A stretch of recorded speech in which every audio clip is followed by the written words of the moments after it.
Hello guys, सी language की series में आपका स्वागत है।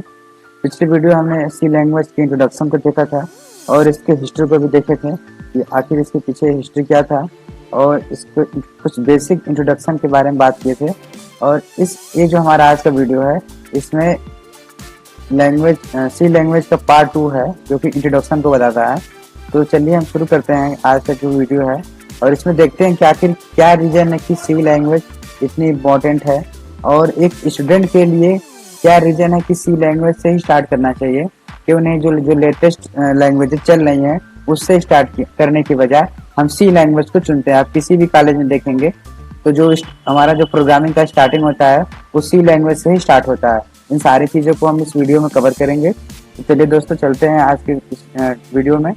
तो पहला जो हमारा टॉपिक है कि why C language so important, C language इतना महत्वपूर्ण क्यों है। दोस्तों इसके पीछे बहुत रीजन है, जिसे हमें कुछ रीजन को यहाँ पे लिखे हुए हैं, इसको हम समझने का प्रयास करेंगे। जो ऑरेकल डेटाबेस कंपनी है जो कि मल्टीनेशनल कंपनी है, इसका जो प्रोग्रामिंग बनाया जाता है जो डेटाबेस का वो आज भी हमारा सी लैंग्वेज में ही बनाया जाता है। तो पहला इम्पोर्टेंट ये हो गया कि आखिर सी लैंग्वेज का इस्तेमाल क्यों किया जाता है। और जो एंड्रॉयड के कोर लाइब्रेरीज होते हैं वो भी हमारे सी लैंग्वेज में ही लिखे जाते हैं। कोर लाइब्रेरीज ऑफ एंड्रॉयड और रिटन इन सी, ठीक है। तो सी जो एंड्रॉयड का कोर लाइब्रेरी है वो भी सी में लिखे जाते हैं। और जो नेक्स्ट पॉइंट है माई एसक्यूएल एक डेटाबेस है जो कि हम सी में ही लिखते हैं, ठीक है।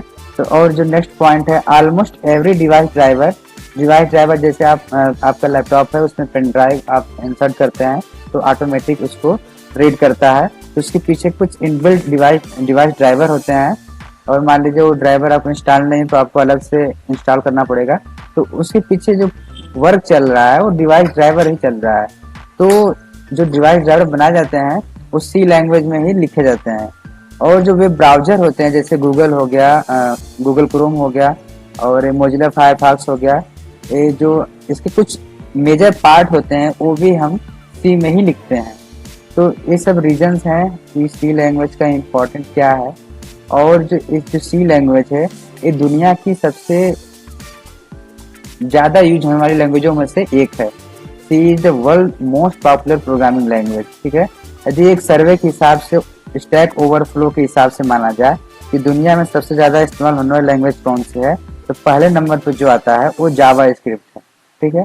तो इसका मतलब ये हुआ कि आज भी जावा स्क्रिप्ट में प्रोग्रामिंग काफ़ी किया जा रहा है। और जो दूसरे नंबर पे आता है वो सी है, तीसरे नंबर पे जावा आता है और उसके बाद कुछ अदर लैंग्वेज आती है जैसे पाइथन हो गया, HTML हो गया और अदर लैंग्वेज हो गए, सी शार्प हो गया। तो ये सब रीजन्स हैं। आखिर क्या रीजन है कि सी लैंग्वेज का इतना महत्वपूर्ण है। तो इन सारी चीज़ों को हमने देखा।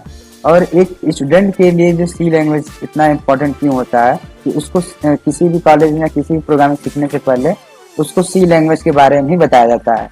बेसिकली क्या होता है कि जैसे सी लैंग्वेज है उसमें सारे फीचर्स को इंक्लूड किया जाता है। जैसे मान लीजिए आप पाइथन पढ़ेंगे उसमें भी आपको वेरिएबल का कॉन्सेप्ट पढ़ना होगा और उसमें फंक्शन पढ़ना होगा, डेटा टाइप्स पढ़ना होगा और जो बेसिक चीज़ें वो सब सारी लैंग्वेज में पढ़ना होगा। तो यदि आप सी लैंग्वेज को अच्छे से पढ़ लेते हैं तो आपकी बेसिक जो चीज़ें हैं वो आपको अदर लैंग्वेज में उसको इंक्लूड कर सकते हैं और उसको आसानी से आप सीख सकते हैं। इसीलिए जो हमारी पहली प्रोग्रामिंग लैंग्वेज होती है वो सी से स्टार्ट किया जाता है। तो यहाँ पे कुछ हमने लिखा हुआ है, इसको पढ़ लेते हैं। स्टूडेंट के लिए जो है C is important to build programming skills. मतलब जो प्रोग्राम सीखने का जो तरीका होता है, यानी कोई प्रोग्राम मान लीजिए आपको कोई एडिशन का है प्रोग्राम है, आपको 2 नंबर को ऐड करना है। मान लीजिए पहला नंबर 10 है और दूसरा नंबर 20 है। तो इन 2 नंबर को कैलकुलेट करने के लिए ऐसा हम क्या लॉजिक लगाएं कि ये 2 नंबर को कैलकुलेट कर दे। तो इन सारी चीज़ों को हम सी लैंग्वेज के थ्रू सीखते हैं। और इन सारी चीज़ें यदि हम सी लैंग्वेज में सीख लेते हैं तो अदर प्रोग्रामिंग लैंग्वेज जैसे जावा हो गया और जैसे पाइथन हो गया उसमें भी सेम तरीका से ही इसको लिखेंगे, बस थोड़ा सा सिंटेक्स चेंज हो जाता है। मान लीजिए आपको पाइथन में लिखना है तो वहाँ पे भी आपको a+b करना ही होगा, 10+20 करना ही होगा। ऐसा तो है नहीं कि वहाँ पे सिंटेक्स चेंज हो जाएगा उसका एडिशन का सिंटेक्स चेंज होगा, बट थोड़ा सा जो प्रोग्राम लैंग्वेज चेंज होता है तो उसके कुछ बेसिक सिंटेक्स होते हैं, वो उसको फॉलो करते हैं। तो मान लीजिए सी में आपको लिखना है तो पहले ब्रैकेट से लिखते हैं, ठीक है, उसमें ए प्लस बी लिखते हैं। और लेकिन जैसे अभी आप पाइथन की बात करेंगे तो पाइथन में बॉडी बनाने के लिए इंडेंट का प्रयोग किया जाता है। तो चीजें वही है, बस थोड़ा सा उसका तरीका चेंज हो जा रहा है। तो ये हो गया। और जो सी लैंग्वेज होता है, C covers basic features of all programming language. जो बेसिक फीचर्स होते हैं चाहे कोई भी प्रोग्रामिंग लैंग्वेज हो, वो सारी चीजों को कवर कर लेता है। जैसे लूप हो गया, लूप का कॉन्सेप्ट, ऑपरेटर का कॉन्सेप्ट, फंक्शन का कॉन्सेप्ट हो गया, वेरिएबल का कॉन्सेप्ट हो गया, इन सारी चीजों को सी लैंग्वेज कवर कर लेता है। तो इसलिए हम अपनी जो प्रोग्रामिंग लैंग्वेज होती है उसको सी लैंग्वेज से ही स्टार्ट करते हैं। और जो कैंपस रिक्रूटमेंट की बात हुई, जैसे कि प्रोसेस चलता है इसमें, तो जो ज्यादातर जो क्वेश्चन पुटअप किए जाते हैं सी लैंग्वेज से ही पुटअप किए जाते हैं। क्योंकि मान लीजिए आपके पास लेटेस्ट लैंग्वेजेज हैं जैसे पाइथन हो गया, इसमें आपको इनबिल्ड फीचर्स मिलाए जाते हैं, इतने लाइब्रेरीज इसमें डिफाइन किए गए हैं कि इसका इस्तेमाल करके आप प्रोग्रामिंग को आसानी से कर सकते हैं। लेकिन एक कंपनी को क्या चाहिए, ऐसे एम्प्लॉय को चाहिए जो इसका माइंड अच्छे से काम कर सके, वो जो इनबिल्ट फीचर्स है उनका उपयोग न करते हुए अपने माइंड को यूज कर सके। तो इसलिए उस सी लैंग्वेज से ही ज्यादातर क्वेश्चन पुटअप करते हैं। तो दोस्तों सी लैंग्वेज बहुत ही इम्पोर्टेंट है। यदि आप अपनी प्रोग्रामिंग स्टार्ट करते हैं तो सी लैंग्वेज से स्टार्ट करें और इसमें सारी चीज़ों को, सारे कॉन्सेप्ट को समझें और इन सारी चीज़ों को अपने प्रोग्रामिंग स्किल्स में इंक्लूड करें। और प्रोग्राम कैसे बनाएंगे इन सारी चीज़ों को हम देखेंगे। तो जो आज का एक इंट्रोडक्शन पार्ट 2 था सी लैंग्वेज का, और जो दोस्तों इसमें हम देख लेते हैं कि इसका फीचर्स क्या है। तो सी लैंग्वेज के जो फीचर्स हैं, फीचर्स ऑफ सी लैंग्वेज, ठीक है, सी लैंग्वेज के फीचर्स को हम देख लेते हैं कि सी लैंग्वेज के फीचर्स क्या है।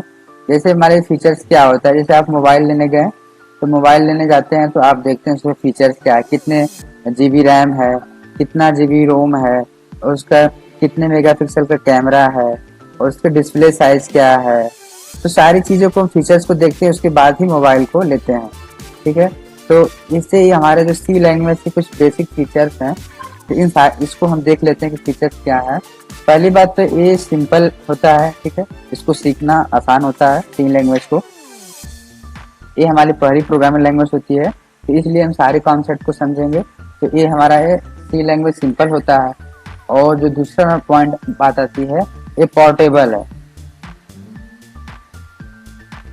ठीक है। पोर्टेबल का मतलब ये हो गया कि मान लीजिए आप यदि विंडोज 10 पे प्रोग्राम को बनाए हुए हैं सी लैंग्वेज के, तो उसको आप विंडोज 8 पे भी उसको रन कर सकते हैं। यदि आप लाइनक्स पे बनाए हैं तो उसको विंडो पे भी इसको रन कर सकते हैं, ठीक है। तो पोर्टेबल का मतलब ये हो गया।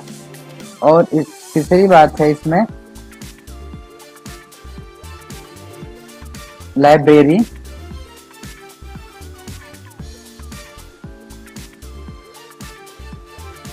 लाइब्रेरी पाया जाता है, ठीक है। जैसे कि अगर मान लीजिए आपका स्क्वायर रूट का प्रोग्राम बनाना है, तो इसमें आपको एक बिल्ट इन लाइब्रेरी मिलेगी जिसका उपयोग करके हम स्क्वायर रूट का प्रोग्राम बना सकते हैं। तो इसके लिए है math.h, जो कि हेडर फाइल में वो डिफाइन होता है।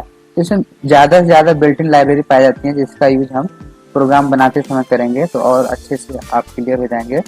और ये जो होता है प्रोसीजरल होता है, ठीक है, प्रोसीजरल हो गया। और ये स्ट्रक्चरल होता है जिसमें हम कई एक से अधिक फंक्शन को बना के उपयोग करेंगे। स्ट्रक्चरल होता है।